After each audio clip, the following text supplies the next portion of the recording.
The views and opinions expressed on any program are those of the producers and/or the persons appearing on the program, and do not necessarily reflect the views and opinions of FRC Media, Bristol Community College, or the City of Fall River.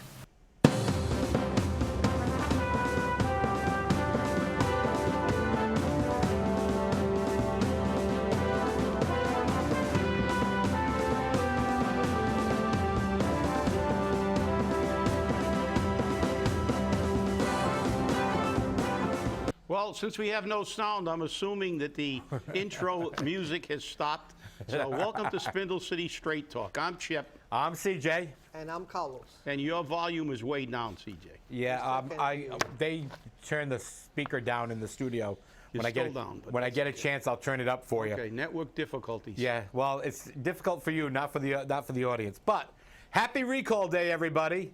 1 year ago today was our recall. And Fall River accomplished history. They successfully recalled the first elected official in the Commonwealth of Massachusetts. Congratulations, everybody. I think for all of us. Give everybody a pat on the back, and let's just keep it going, because that was the beginning of a revolution. And the fact is that we have to continue to do this, because if you go along that vein and you look at, I watched last night's Republican debate. It was long, but it was interesting. And at one point, they actually said that 80% of the people in the country believe that the government is totally disinterested in what the people want, and all they're interested in is their own agendas and power. Which is probably true. That's probably an accurate figure. I think more than 80% are not happy with the way the government is being run. But therein lies the problem, because we don't get an 80% turnout at voting.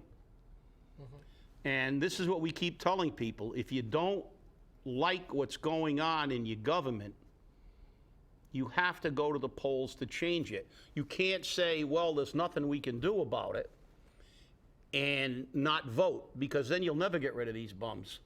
And secondly, if you want to keep your bum, which is one of the other problems, they don't vote at all, or they'll vote for their own bum because they know someone who knows the bum, or one of their friends knows the bum, and they think they can call the bum for something in their own self-interest, and we got to get rid of the other politicians that aren't doing what the people want.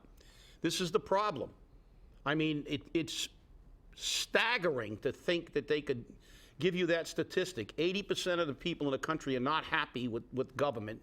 They don't think they're responsive to the people, yet all of these idiots are still in there. Why? Because of this. Because the people won't do what we have to do, and that's rise up and take the government over, as we did a year ago today. So congratulations on the anniversary. Let's not let this be the last time that the public exercises its rights to replace people who aren't doing what the public wants them to do. Because, again, in Fall River, it'll segue into something that there should be an article coming out on the Herald News shortly.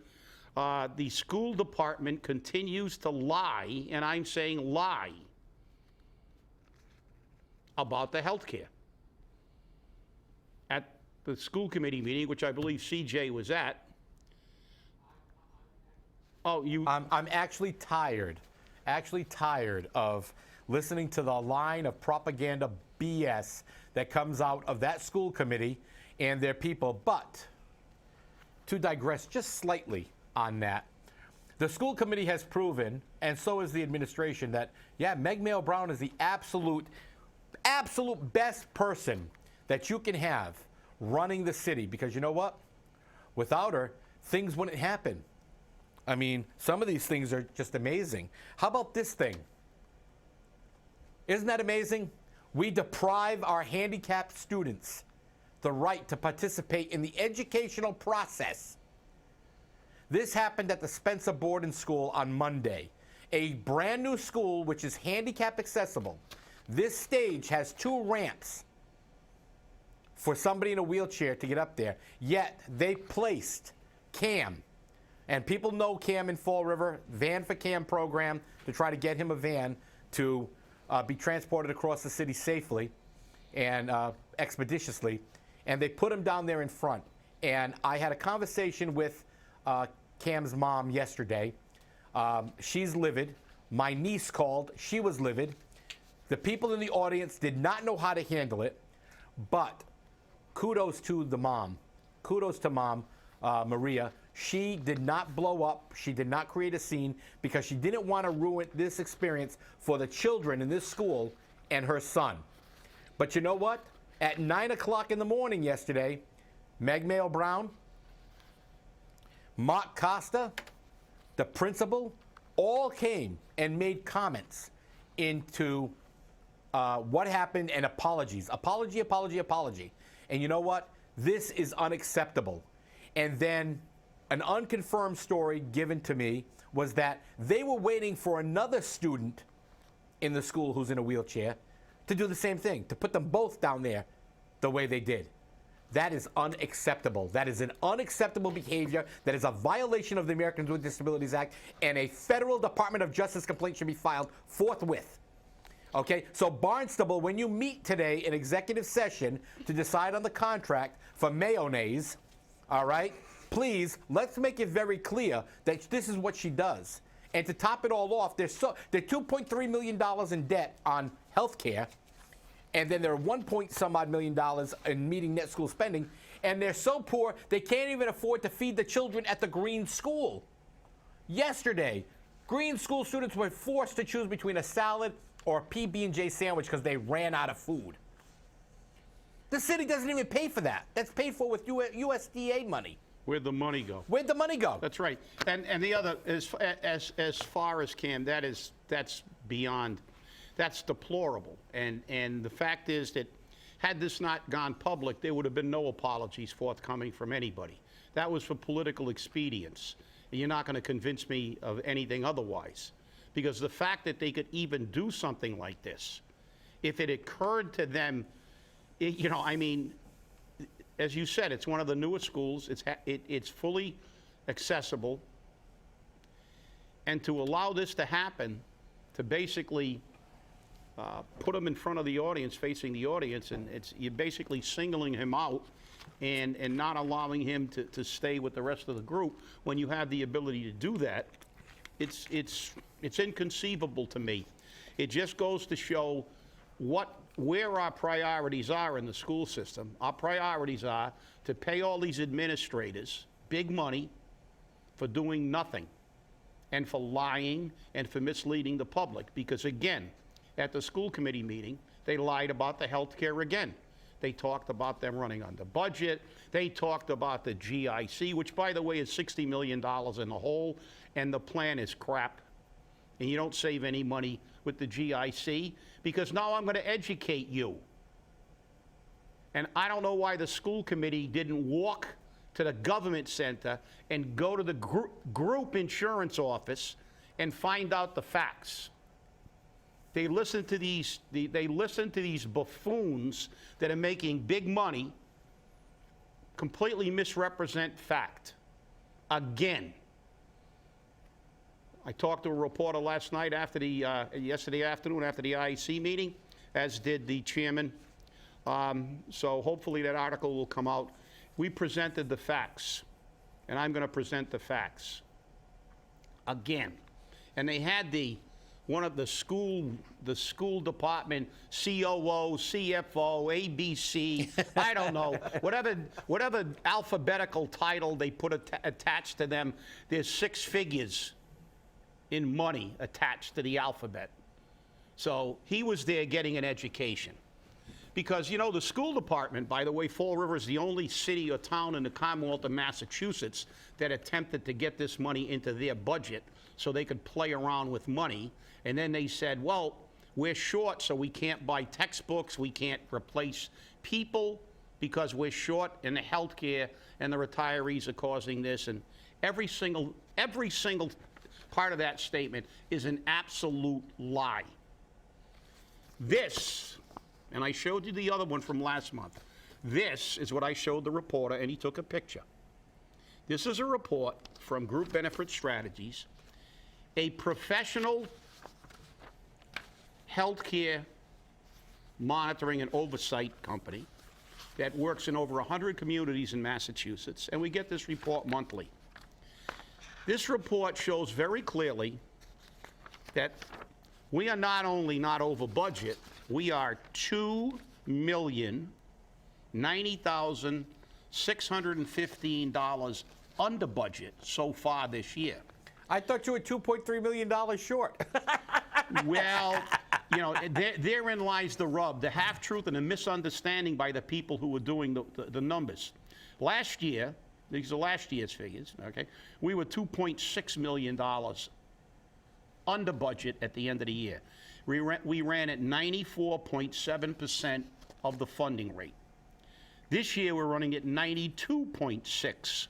So we may have even more money at the end of this fiscal year because we are running under budget.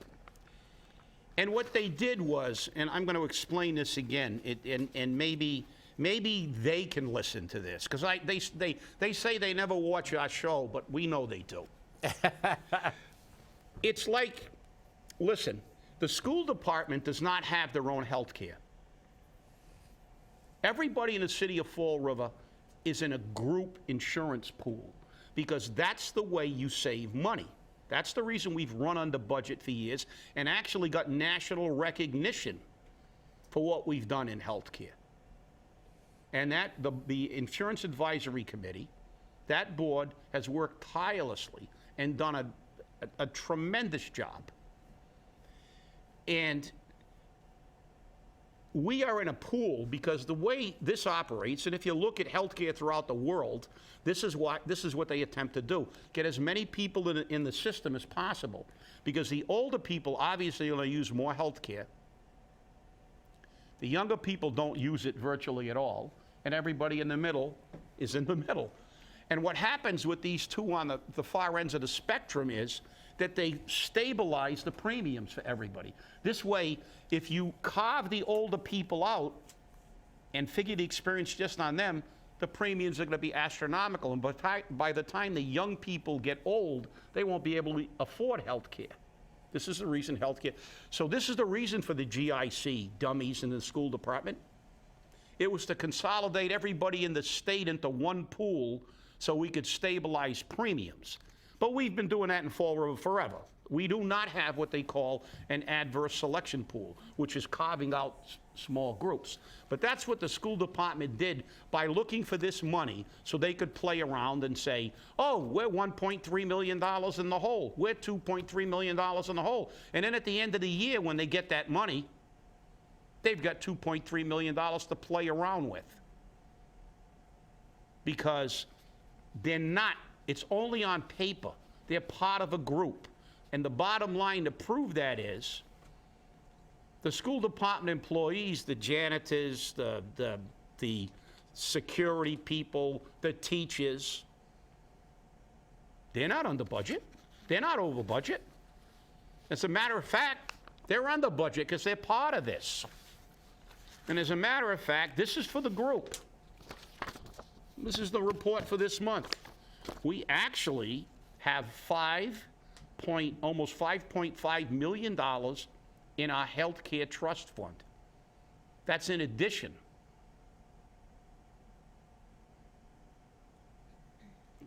to part of that surplus.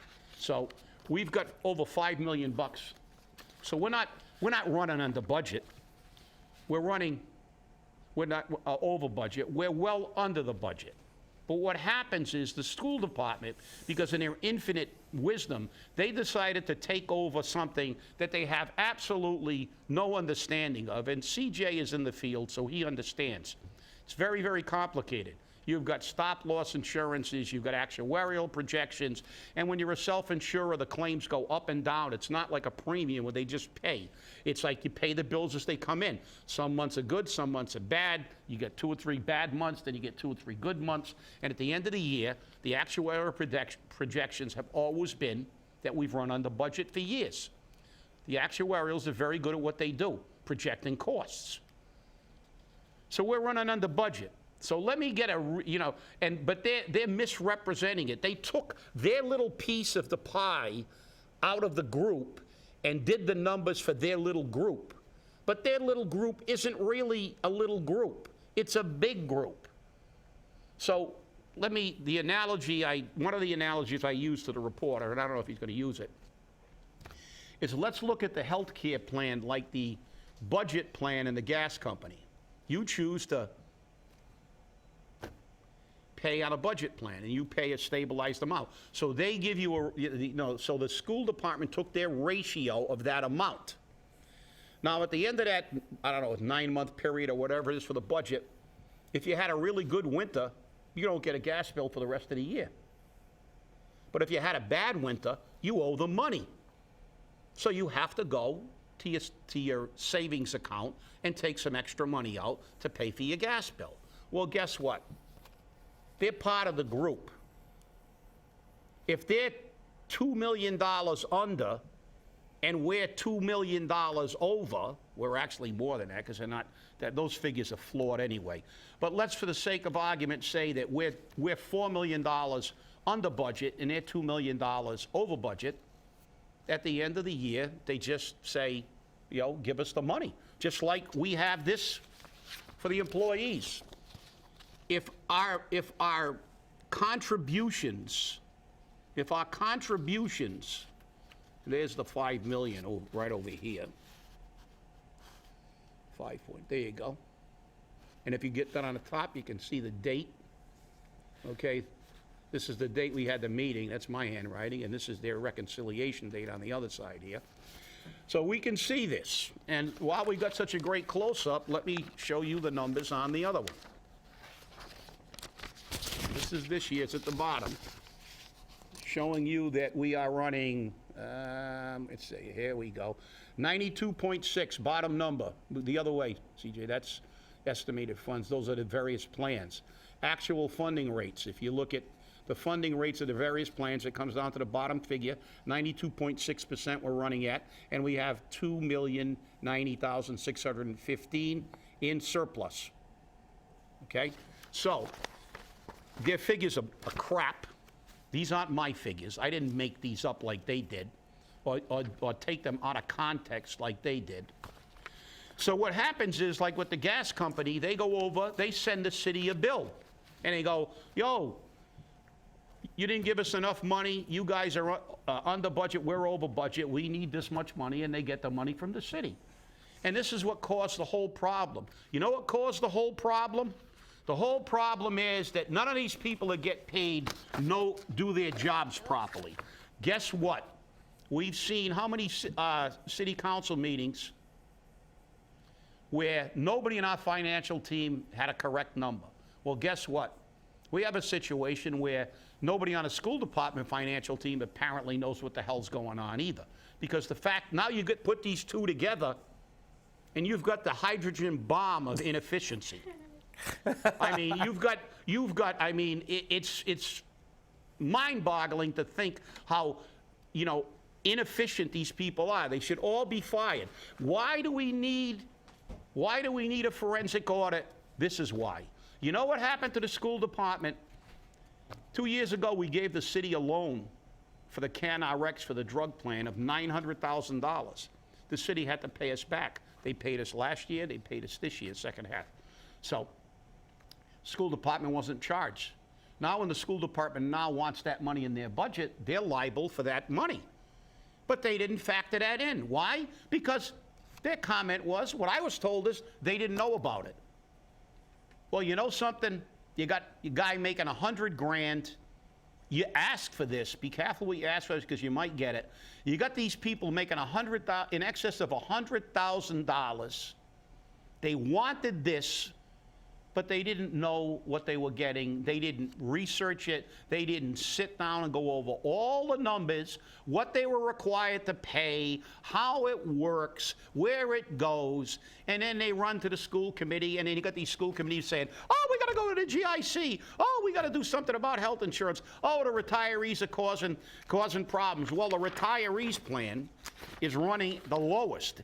It is at 61.6% of funding. But the school department has many of its people who are what we call non-Medicare eligible. They never had a job long enough in the private sector to qualify for Medicare, so they have to stay in the city plans. And of course, if they're older, they go to the doctor more. So if you want to carve them out and look at them, of course you're going to have a higher experience rate. But that's also reduced by the younger people, and you got to look at the group. So people, we are being misled again. The school committee doesn't have enough brains to go ask the city what's going on so they could get the actual numbers.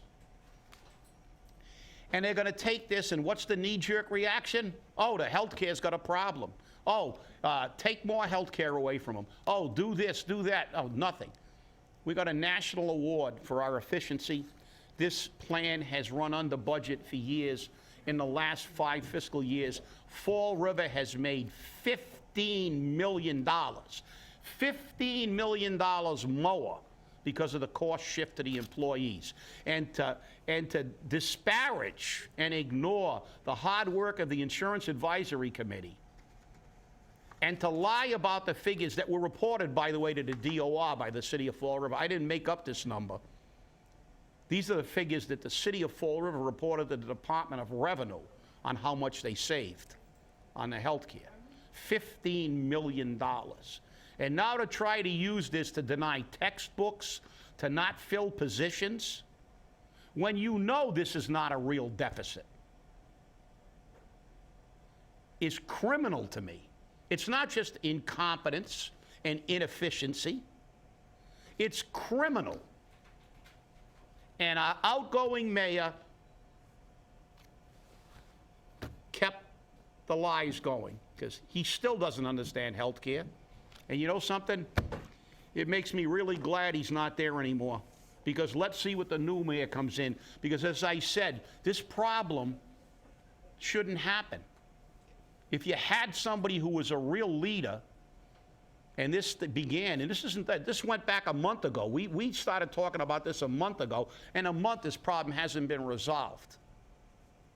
And remember, And the public hasn't been told the truth. So why don't you lock the two, you know, the A-bomb and the H-bomb that we call their financial teams in a room and slide the food under the door until they come up with an understanding of what the real numbers are. And if they don't come up with the numbers, leave them there forever because they're useless anyway. but remember, Chip, okay, on the school committee side, you have Melissa Panchley as chairman of the finance committee. Okay? Now, she supposedly has a finance background and everything else, and she can't figure this out? I sat down with the numbers they were spewing last month for 2 minutes with the same reporter and said, this is BS. And he goes, oh, no, this is, I said, no, this is BS. This is a lie. I said, and you want to speak to an expert on this. You don't want to listen to them. You want to get, oh, no, I got to report on what they say here. That's fine, but you got to get to an expert. Well, you're right. And the thing is, CJ, that they don't understand what adverse selection is. No, exactly. And they don't, and Melissa Panchley can add numbers maybe, but she doesn't understand the healthcare system, and it's a group and there's no adverse, because the other example, he probably won't put in a paper because sometimes I get a little colorful, but I said, listen, you. Let's say I was in charge of the healthcare on the island of Molokai. All right? Nice Hawaii. island. And I decided to carve out the leper colony and give them their health care budget separately. Now, what happens when the leper colony has very high medical rates? Because obviously it's a leper colony. They're going to be well above the budget when we proportion it for the group, because the group stabilizes the premium, as I explained before. So what do? I don't run and go, oh, because it's a fact. But it's not a real fact. It's out of context. It's an adverse selection. It's not that's not the true figure. I can't run and say, oh, the leper colony on Molokai is $3 million over budget. Woe be to us. We can't buy them medicine anymore. We can't feed them. We can't do anything anymore because we have no money. Because then the government would have to slap me in the head and say, listen, idiot, you're running $3 million over budget because you have a bunch of sick people in a group and you were stupid enough to carve them out.